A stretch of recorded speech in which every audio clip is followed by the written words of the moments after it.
Ulangan pasal 18. Penghasilan imam dan orang Lewi.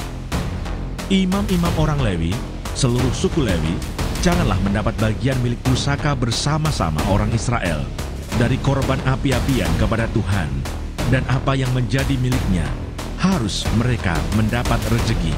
Janganlah ia mempunyai milik pusaka di tengah-tengah saudara-saudaranya. Tuhanlah milik pusakanya, seperti yang dijanjikannya kepadanya. Inilah hak imam terhadap kaum awam, terhadap mereka yang mempersembahkan korban sembelihan, baik lembu maupun domba. Kepada imam haruslah diberikan paha depan, kedua rahan, dan perut besar. Hasil pertama dari gandummu, dari anggurmu dan minyakmu, dan bulu guntingan pertama dari dombamu, haruslah kau berikan kepadanya.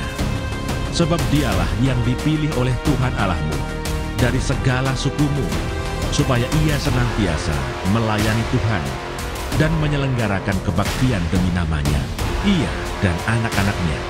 Apabila seorang Lewi datang dari tempat manapun di Israel, di mana ia tinggal sebagai pendatang, dan dengan sepenuh hati masuk ke tempat yang akan dipilih Tuhan, dan menyelenggarakan kebaktian demi nama Tuhan Allahnya, sama seperti semua saudaranya, orang-orang Lewi yang melayani Tuhan di sana, maka haruslah mereka mendapat rezeki yang sama, dengan tidak terhitung apa yang ia peroleh dengan menjual harta nenek moyangnya.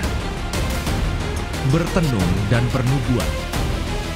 Apabila engkau sudah masuk ke negeri yang diberikan kepadamu oleh Tuhan Allahmu, maka janganlah engkau belajar berlaku sesuai dengan kekejian yang dilakukan bangsa-bangsa itu. Di antaramu janganlah didapati seorang pun yang mempersembahkan anaknya laki-laki atau anaknya perempuan sebagai korban dalam api, ataupun seorang yang menjadi petenung, seorang peramal, seorang penelaah, seorang penyihir, seorang pemantera, ataupun seorang yang bertanya kepada arwah atau kepada roh peramal, atau yang meminta petunjuk kepada orang-orang mati. Sebab setiap orang yang melakukan hal-hal ini adalah kekejian bagi Tuhan. Dan oleh karena kekejian-kekejian inilah Tuhan Allahmu menghalau mereka dari hadapanmu. Haruslah engkau hidup dengan tidak bercela di hadapan Tuhan Allahmu.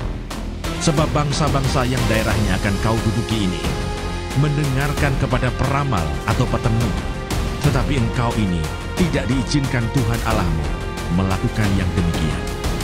Seorang nabi dari tengah-tengahmu, dari antara saudara-saudaramu, sama seperti aku, akan dibangkitkan bagimu oleh Tuhan Allahmu. Dialah yang harus kamu dengarkan, tepat seperti yang kamu minta dahulu kepada Tuhan Allahmu di Gunung Horeb pada hari perkumpulan dengan berkata, "Tidak mau aku mendengar lagi suara Tuhan Allahku, dan api yang besar ini tidak mau aku melihatnya lagi, supaya jangan aku mati." Lalu berkatalah Tuhan kepadaku, "Apa yang dikatakan mereka itu baik.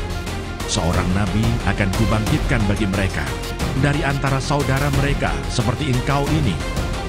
Aku akan menaruh firmanku dalam mulutnya, dan ia akan mengatakan kepada mereka segala yang kuperintahkan kepadanya.